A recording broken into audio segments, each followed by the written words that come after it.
हे ठाण्यामध्ये ना सगळीकडेच तुम्हाला माहिती आहे, हे आवर्जून हा नियम जुना आहे, हा का आत्ताचा नियम नाही आहे.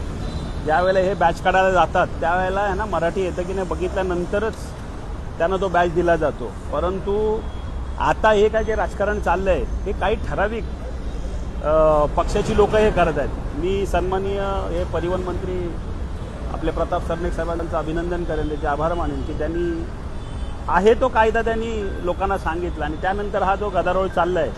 राजसाहेब त्यात किती वर्ष बोलत आहेत. आता जे इथेही कष्टकरी मंडळी आहेत, इथे सगळे परप्रांतीय वगैरे आहेत, ह्यांच्या बिचाऱ्यांच्या मनात हे असलं काय राजकारण नाही आहे. त्यांचे म्हणणं तेच आहे की आम्ही इथे पोट भरायला आलो आहे, आम्हाला भाषेचं नाही, आम्ही जर इथे आमची रोजीरोटी आहे तर इथली भाषा बोलली तर चुकीचं काय. आणि सगळे बोलतात.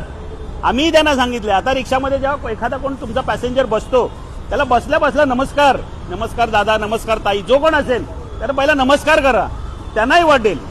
तर ते सगळ्यांची तयारी आहे. आजपर्यंत एवढी वर्ष ते आपला व्यवसाय ठाण्यात करतात. आमचे वाहतूक सेनेचे जिल्हाध्यक्ष आशिष डोके यांच्या माध्यमातून ही सगळी मंडळी करतात. माझ्या माहितीनुसार 5,000च्या वरती यांची सभासद नोंदणी आमची मनसेची.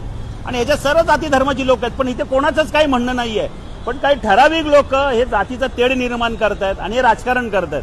तर हे राजकारण त्यांना आम्ही इथे होऊ देणार नाही. म्हणजे आमची ही सगळी मंडळी आहे, यांच्या सोबत आहोत. हे आमचे बंधू आहेत, आमचे भाऊ आहेत, यांच्याजवळ नको. पण जो कोण राजकारण करेल तर त्याला माहिती आहे मनसे कुठल्या पद्धतीत, त्याचा गाल आणि आमचा हात, त्या दोघांचा मिलाप नक्की होणार.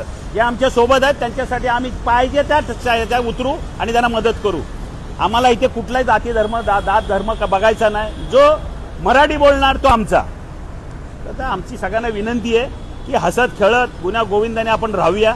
आणि हे सगळ्यांनी मान्य केलंय आणि आमचे जे सभासद आहेत ते तर करतात. तरी पण आज आम्ही हे स्टिकर्स लावलेत, बरेचसे स्टिकर्स लावायचे आहेत.